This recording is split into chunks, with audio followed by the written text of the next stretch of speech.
Good afternoon, everybody. I'm Bob Clausen. Today we are hosting a forum on Issue 5 on the November ballot. That is the Arkansas Medical Marijuana Act. A lot of talk about this one. 17 states, along with the District of Columbia, have already passed laws to legalize medical marijuana.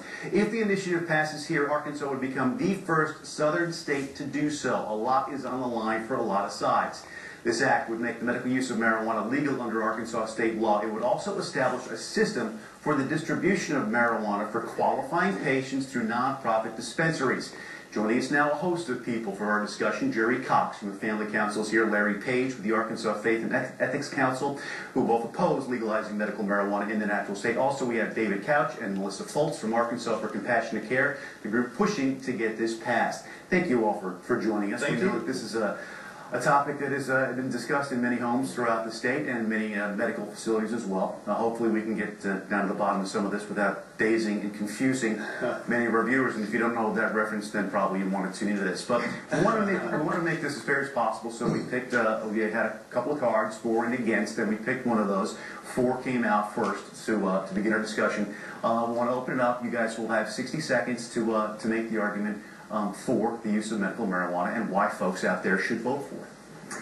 Okay, contrary to what the opposition wants to say, this is about patients with debilitating diseases. We feel like doctors and patients should have the right to choose their form of medication and how they want to go. The so-called safer FDA-approved drugs, such as opiates, have serious side effects, including death. Opiates have been claimed to be the primary cause of death for over 15,000 patients a year, whereas medical marijuana has never been linked as a primary cause of death for anybody. When my son was in a car accident 13 years ago, they put him immediately on pain meds and muscle relaxers and kept him on them for 13 years, along with his multiple surgeries. When he decided to get off of these medications, the withdrawals were horrible. We just want people to have safe access to a medication that can literally save their lives. All right, thank you very much. Gentlemen, your turn. Bob, thank you for hosting this debate, and I am so glad to get the opportunity to address this issue. People need to understand that this is simply a backdoor effort to legalize marijuana all across the state of Arkansas. And the reason for that is the way they wrote this measure. They wrote it in such a way that pretty much anyone can qualify for so-called medical marijuana. If you have pain, if you have nausea, if you have muscle spasms, then you can qualify to use medical marijuana. If they had written this just for the sick people that they keep talking about, I probably wouldn't even be sitting here. But they didn't. They wrote it the same way measures are written elsewhere. And what happens in other states like Colorado and California is this medical marijuana gets into circulation and it goes straight into the hands of teenagers. Well, people who say this is the compassionate thing to do, I say the compassionate thing to do is to vote against it, because what it's going to do is lead to widespread drug use among all of our teenagers. Thank you for both sides. And now I want to jump in here real quick and ask each side a question. You'll have 30 seconds to respond. And staying with that theme, you know, we see so many prescription drugs now on the streets in the hands of kids. What will be done, and what can you do to ensure voters out there that everything possible will be done to try to curtail abuse? You know, one of the criticisms that Mr. Cox has of this amendment is that it's 8,000 pages long, 8,000 words long, sorry. But the reason it is 8,000 words long is because this is the most detailed, comprehensive medical marijuana law in the United States.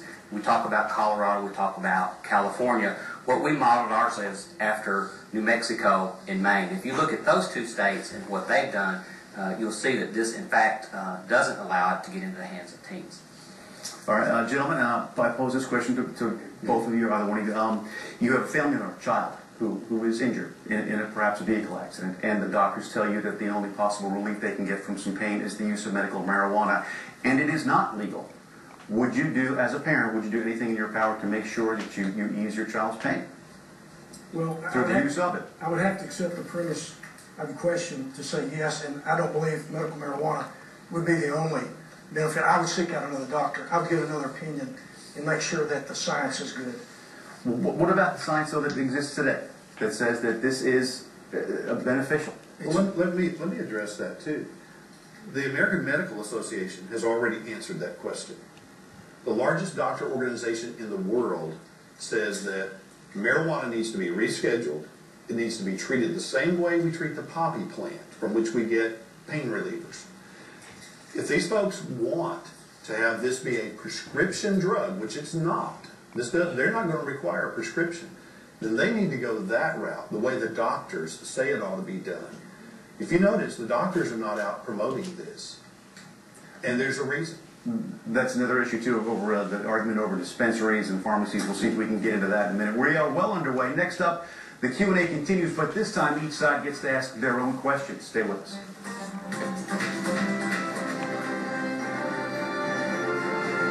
We're going to open this thing wide up now. Time to let our panel ask the questions of one another. Jerry Cox and Larry Page are against legalizing medical marijuana here in Arkansas. David Couch, Melissa Foltz for it. The against side gets the first question to ask of the other side. Please remain seated. You guys have been very, very civil. This, I think we're getting somewhere. You've characterized the Arkansas Medical Marijuana Act as something intended just to provide compassionate care for medical patients.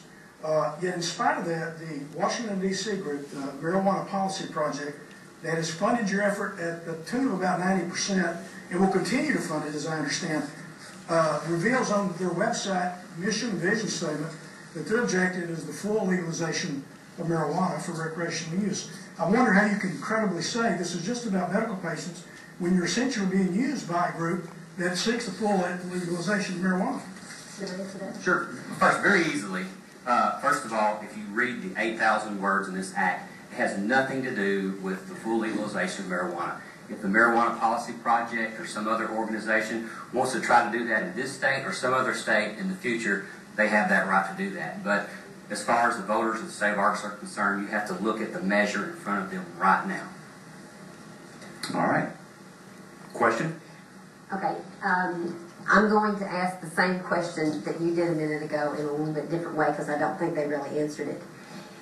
If you had a child, as my son is, that the so-called safer medications were literally killing him, and his doctor said, the way that you can live is if you exchange your pain medications to marijuana in order for you to live, would you break the law to get that medication to save your child's life?